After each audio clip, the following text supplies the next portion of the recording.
नमस्कार, प्रियंकाच रेसिपीमध्ये तुमचं खूप खूप स्वागत। तर आज मी तुमच्यासोबत कांदे पोहे कसे बनवायचे त्याची रेसिपी शेअर करत आहे। जर रेसिपी आवडली तर लाईक करा, शेअर करा आणि चॅनलला अजूनपर्यंत सबस्क्राईब केलं नसेल तर सबस्क्राईब करायला विसरू नका। चला तर मग रेसिपीला सुरुवात करूया। कांदे पोहे बनवण्यासाठी इथे मी पोहे घेतलेले आहेत। पोहे आपल्याला घेताना शक्यतो जाड घ्यायचे आहेत, पातळ पोहे घ्यायचे नाही आहेत, कारण की पातळ पोहे घेतले तर त्याचा असा लगदा होतो आणि ते चिकट होतात। तर पोहे आपल्याला स्वच्छ असे साफ करून घ्यायचे आहेत। त्यातला कचरा जो असेल तो काढून टाकायचा आहे, एकदा निवडून घ्यायचे आहेत। तर आता आपण यांना धुवून घेऊया। तर इथे मी 2 ग्लास पाण्याने स्वच्छ असे पोहे धुवून घेत आहे। तर तुम्ही हे पोहे चाळणीमध्ये घेऊन एका चाळणीत सुद्धा धुवून घेऊ शकता।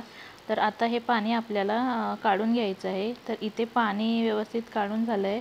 आता हे पोहे आपण 10-15 मिनिटासाठी बाजूला ठेवून द्यायचे आहेत। तर पोहे बनवण्यासाठी इथे मी एक मीडियम आकाराचा कांदा थोडा जाड असा चिरून घेतलेला आहे। 3-4 हिरव्या मिरच्या उभ्या चिरून घेतलेल्या आहेत। इथे थोडीशी कोथिंबीर चिरून घेतलेली आहे। इथे 7-8 कढीपत्त्याची पानं घेतलेली आहेत आणि आपल्याला अर्धा लिंबू लागणार आहे।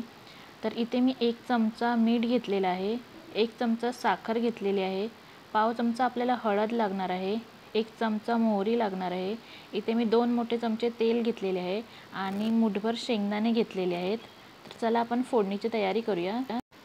तर इथे गॅस ऑन करून गॅसवर मी एक कढई ठेवले। कढई गरम झाली की त्यात आपल्याला 2 मोठे चमचे तेल घालून घ्यायचं आहे। तर तेल आपल्याला चांगलं गरम होऊ द्यायचं आहे। इथे तेल गरम झालं आहे। आता मी गॅसची फ्लेम थोडी लो करते आणि शेंगदाणे भाजून घ्यायचे आहेत। तर इथे मी शेंगदाणे तेलामध्ये भाजून घेते। तुम्हाला हवं असेल तर फक्त कढई गरम करून असेच विदाऊट तेलाचे शेंगदाणेसुद्धा भाजून घेऊ शकता। तर शेंगदाणे इथे भाजले गेले आहेत। आता आपण या शेंगदाण्यांना एका प्लेटमध्ये काढून घेऊया आणि शेंगदाणे आपल्याला लास्टला पोह्यांवर टाकायचे आहेत।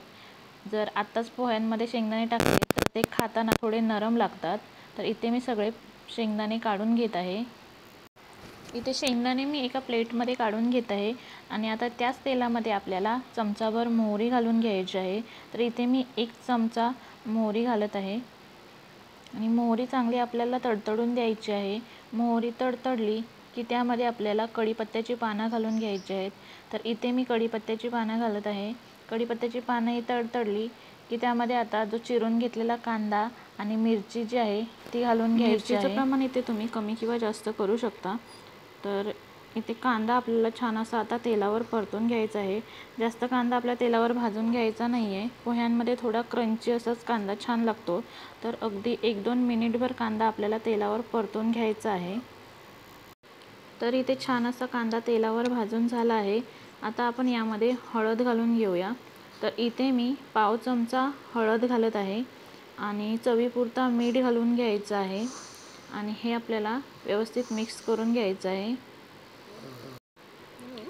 तर इथे मी जे धुवून घेतलेले होते ते पोहे घेतले आहेत आणि पोहे धुतल्यानंतर बघू शकता तुम्ही त्याचा असा लगदा झाला आहे। तर हे आपल्याला हाताने असे मोकळे करून घ्यायचे आहेत। तर इथे मी पोहे मोकळे करून घेते। आता आपण पोहे कढईमध्ये घालून घेऊया।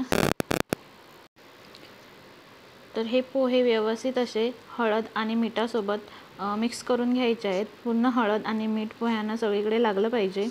तर इथे छान असे पोहे हळद आणि मिठासोबत मिक्स करून झाले आहेत।